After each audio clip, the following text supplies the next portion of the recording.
Okay, this is a very complicated subject, and I know everyone is here for Pension 101. And so we're going to go through, I think, one of the most difficult problems that Illinois government has faced for more than 3 decades, 35 years.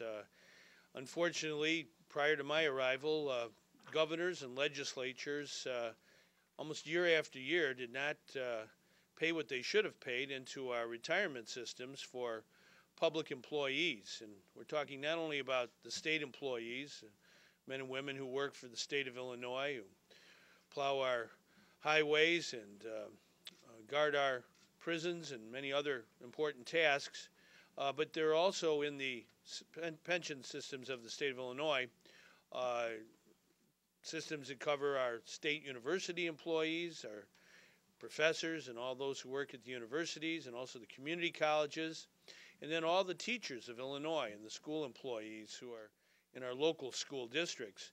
In fact, of the pension systems that we have in Illinois at the state level, 22% are state employees and about 78% are university, community college, or local school district employees.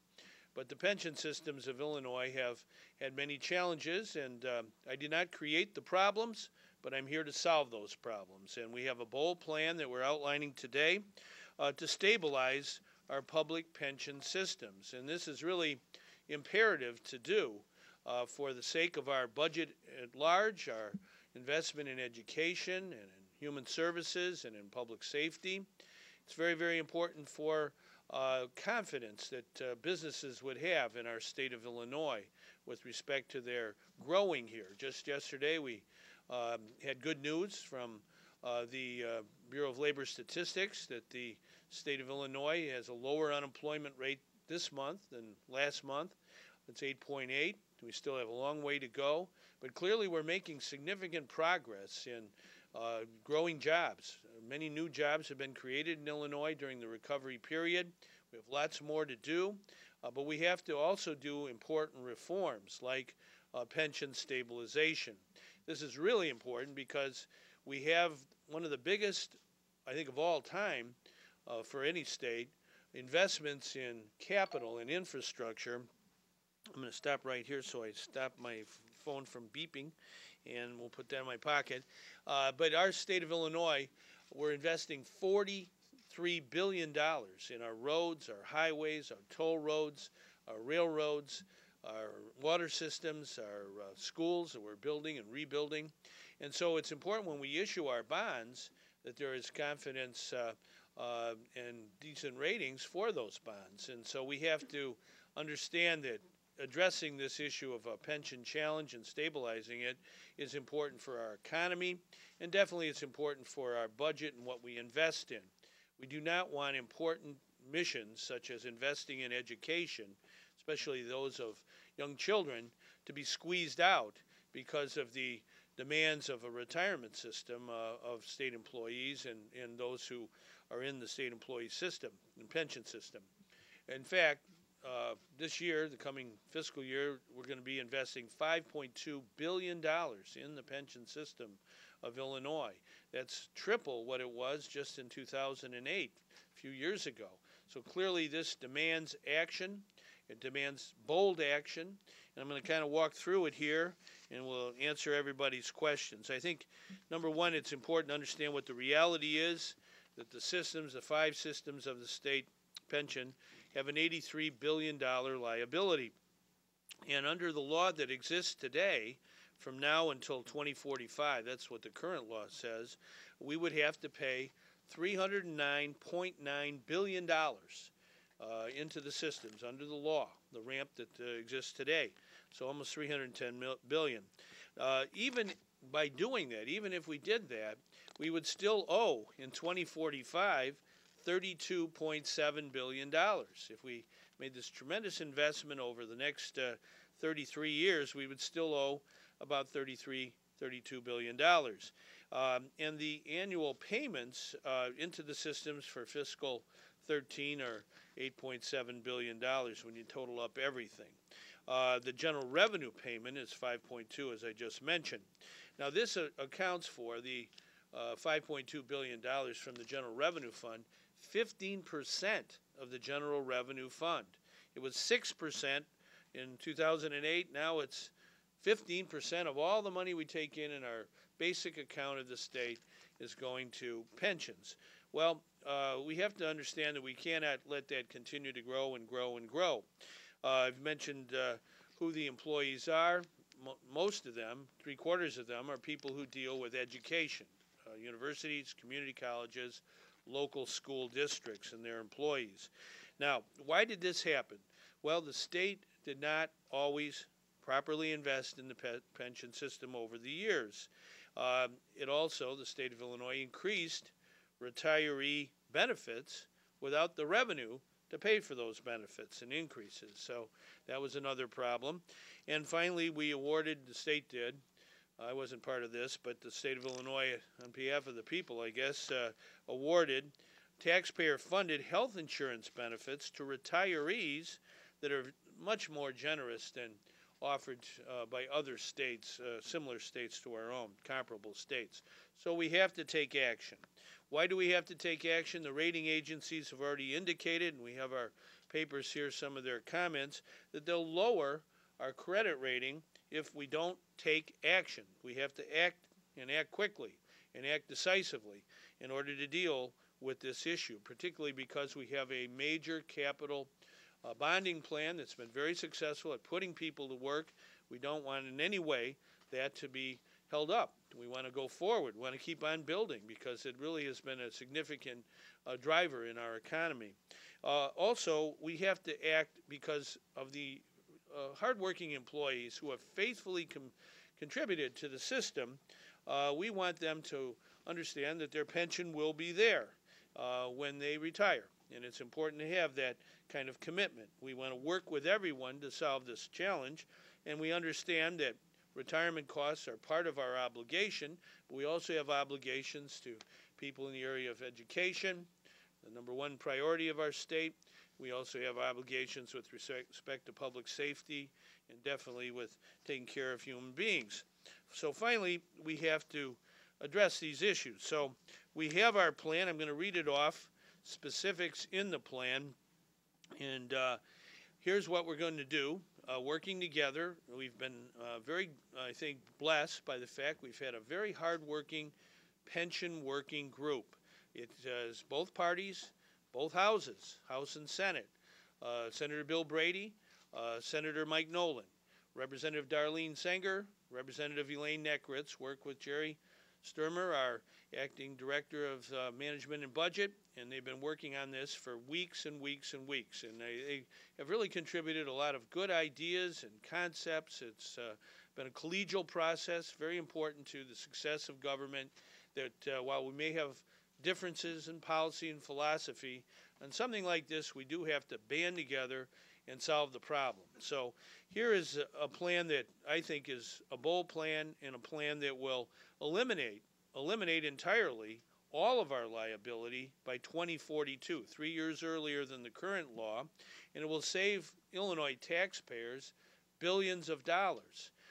We have to do this, and we have to move forward now. Our proposal calls for 100% funding of the retirement systems by 2042. Current law says 90% funding by 2045. We want to do it sooner, and we want to make it 100%. That is important, I think, and in order to get to that point, we're going to be asking our employees to increase their contributions by 3%. We're going to reduce the cost of living adjustment to the lesser of 3% or half of the consumer price index, whatever is less. And that's simple interest. It won't be compounded. We also will delay the cost of living adjustment to the earlier of age 67 or 5 years after retirement. That's important. We also propose to increase the retirement age to 67.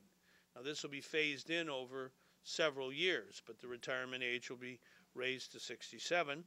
Now, we'll establish what's called a 30-year actuarially required contribution. Those are key words. They call it ARC, a closed ARC, 30 years from now to 2042, actuarially required contribution funding schedule. So this makes sure that we get the job done properly. We're not going to be skipping payments or any of that. The employees will have that assurance that this will be done, and it will be done in an actuarially proper way. Finally, we want to make sure that public sector pensions go to public sector employees. There have been, unfortunately, I think, abuses where those who really aren't working in the public sector are still in the pension systems. Well, that we can't tolerate any longer. We've got to deal with that and end that practice. So the system, the plan that we have maintains the defined benefit plan that exists today.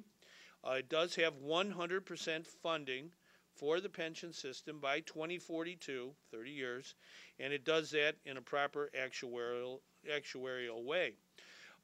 There are these changes that we've proposed. These are important matters that those who work for the state will, and for local units of government, school districts, they will have an opportunity to choose. There is consideration here. Their pay raises will continue to be counted in the calculation of their pension benefits if they choose the plan that I've outlined. They also will continue to receive a subsidy for their health care in retirement. If they choose not to accept the changes I've outlined, then they can continue in the current system, but they will not have their future pay increases included in their pension calculation, and they will not have the subsidy that goes with respect to health care and retirement. Bottom line, this saves between $65 and $85 billion for the people of Illinois through the period of time that we're talking about. And I think it's important to take this step. It's a bold step. It's a necessary step. It requires bipartisan cooperation. It'll make our state a stronger state economically, and it'll make sure that we have the money necessary to invest in the things that are most important in the economy, education. And we cannot forget that. We have to invest in human beings, everyday people who want to further themselves and their skills, their education. We must have proper resources to do that. That's what I'm committed to do as governor, and I think this plan is a good way to help that common good go forward. Be glad to answer any questions. Well, I do believe it is constitutional. The Illinois Constitution has provisions dealing with pensions in it. There is an opportunity here for each person who is in the retirement system to make a choice. We're offering some consideration to them, and in return, they make this choice of the new system that I'm outlining, these changes.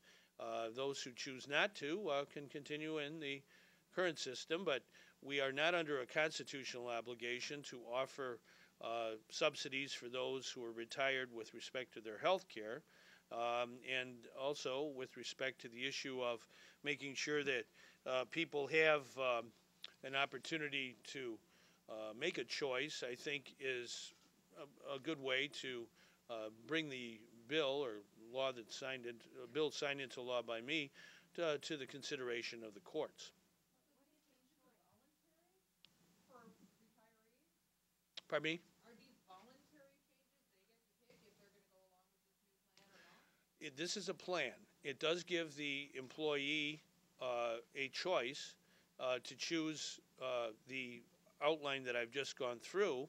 They choose not to, then they will not have their future pay raises included in their pension, and they will not have a subsidy of any kind with respect to their health care in retirement, which is a very significant amount of money for anyone who takes a look at that. So that will be the choice that employees will have under this plan. I think it's a reasonable choice. The other thing that employees will have is the assurance that the state will make the payments over the next 30 years. This is a plan to erase the liability. At the end of the 30 years, 2042, we won't owe. billions of dollars. We'll have a secure retirement for those who have worked in the public sector, whether it be teachers or here in the state of Illinois. Governor, if you choose not, if you choose to stick with the current plan, then you're basically giving up healthcare that you will not get. Well, you can't have both. You cannot have the current retirement plan and have the state of Illinois subsidize your health care in retirement. Those are very, very generous benefits now, far higher than other states have that are comparable to ours. And there's no constitutional protection for that for any employee. So in other words, that's something the state in the past has done both, and we can no longer afford to do both. We have to secure and stabilize the pension system. So one of the items is you would give up the subsidized retirement health care. And also, if you choose not to go with the plan I've outlined, then any future promotion or pay raise you get, that new amount of money will not be included in your pension calculation at the end of the day. Governor, can you state for us in clear terms what the bond rating agencies have told the state of Illinois regarding this situation? If you don't do this, then this will happen to the bond rating. Yeah. Can you please indicate? Well, I won't speak for them. We do have a fact sheet. I'll read, I think, a key line. One of the bond rating agencies, Standard & Poor's, has said they could lower our bond rating by more than one notch if we make no progress on our structural budget issues like this pension issue that we're talking about. If we do not address the significant pension liabilities and the associated cost pressure on other parts of the budget, then we are risking not only one downgrade, but perhaps more than one downgrade, a double downgrade they call it. This is not what we want to do now or ever. And so we have to act in the best traditions of Illinois democracy. When you have a major challenge, and I called it yesterday an epic challenge, and this is epic week, and we're going to have epic reforms. We're going to have epic reforms when it comes to Medicaid, talked about that yesterday, and we're going to have epic reforms when it comes to dealing with this pension issue that has confounded our state for many, many years, previous governors, previous legislatures. Now we have to act. I didn't create the problem, but I'm here to solve it. That's my job. I know I was put on earth to get this done.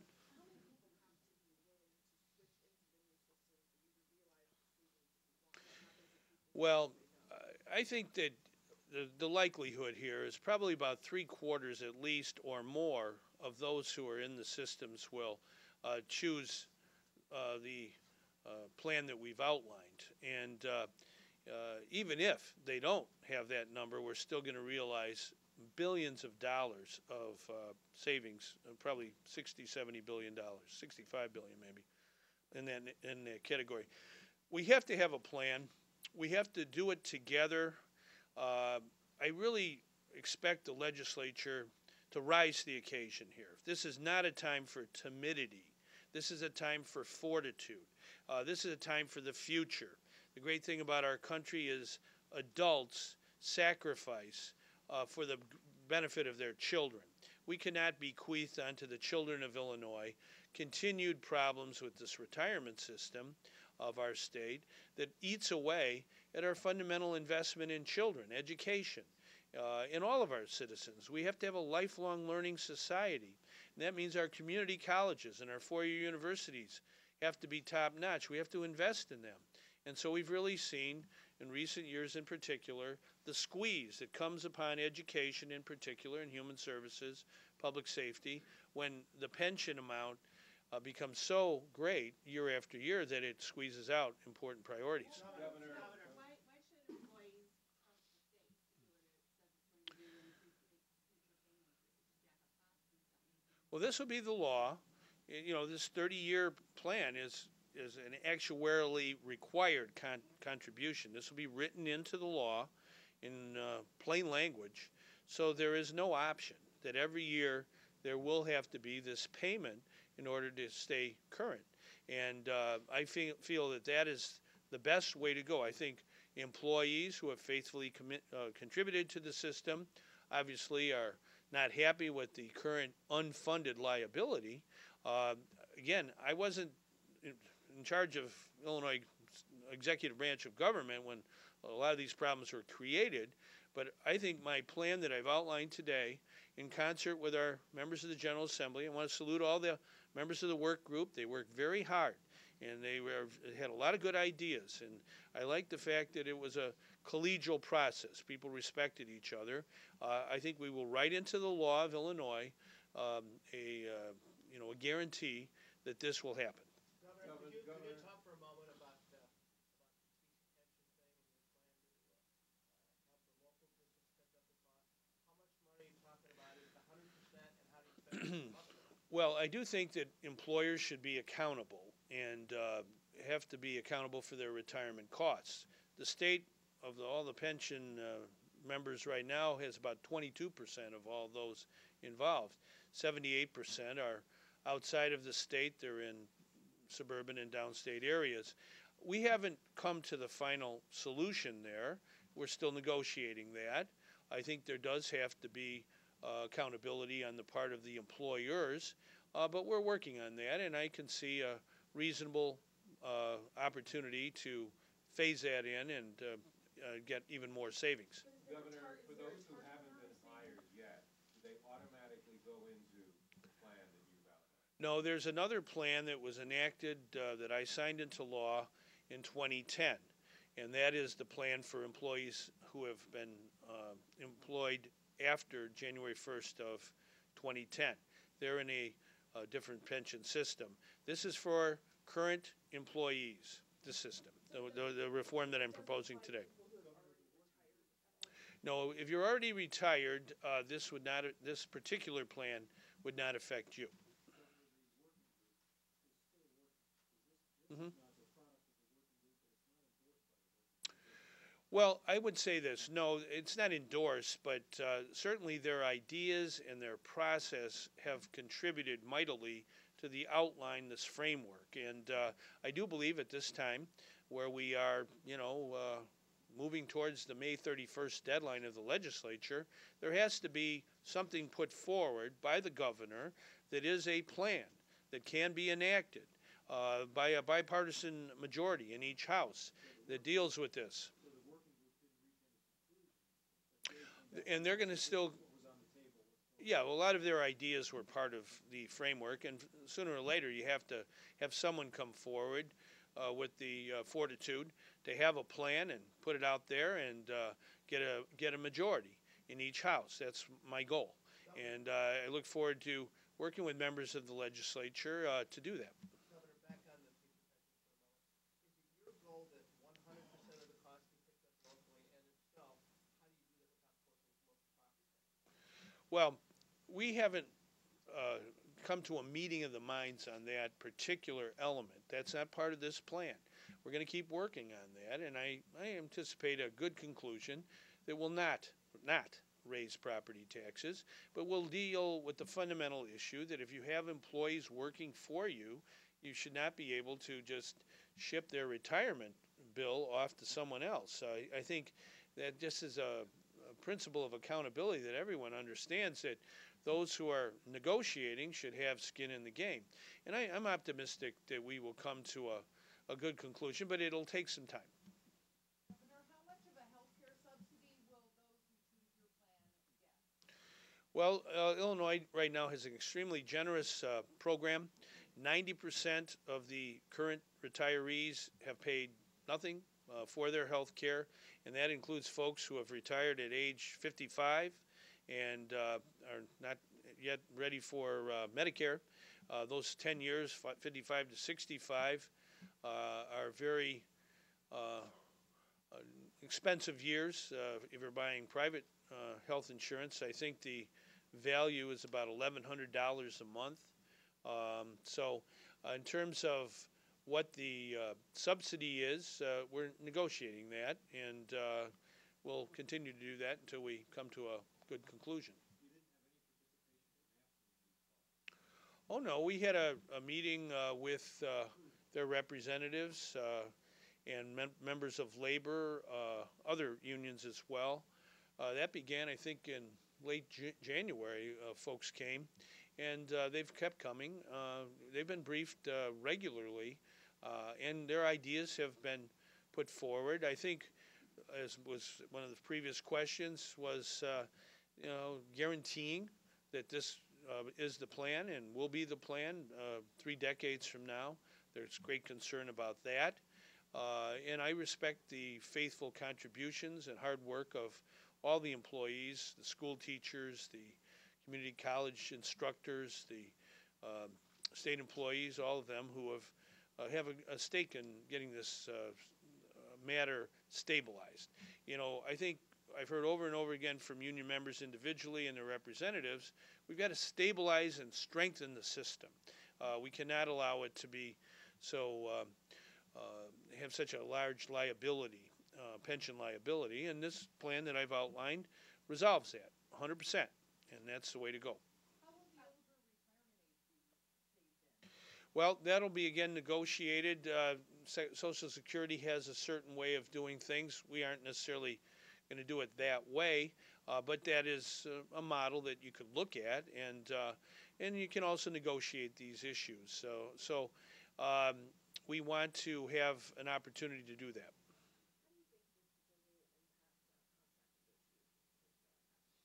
Well, that's a good question.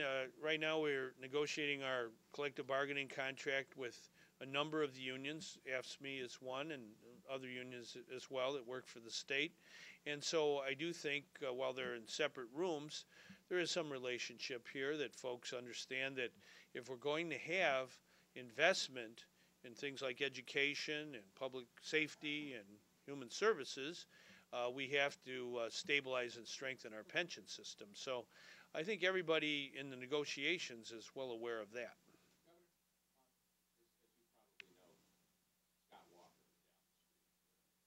Who? Oh. He's on his campaign, I believe, isn't he? Yeah. Yeah. Mm-hmm.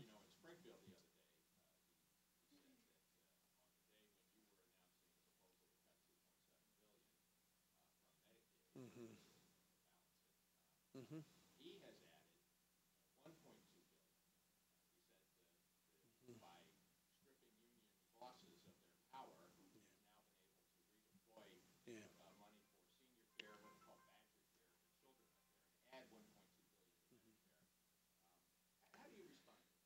Well, that fellow's here campaigning. He's under a recall right now in Wisconsin, and their voters will decide his fate on June 5th. He's free to come to Illinois. We enjoy tourism wherever it comes from. But he indicated in Springfield that he was campaigning. This is part of his campaign, to campaign to not be recalled by going to other states. I think the key issue, if you want to compare states, is since the recovery began, we've created over 142,000 private sector jobs. Wisconsin has created none. They're dead last. Whatever he's doing up there is not working for the economy. And I think that's something that we understand in Illinois, and I think across America, the number one job for government is to get jobs for the people.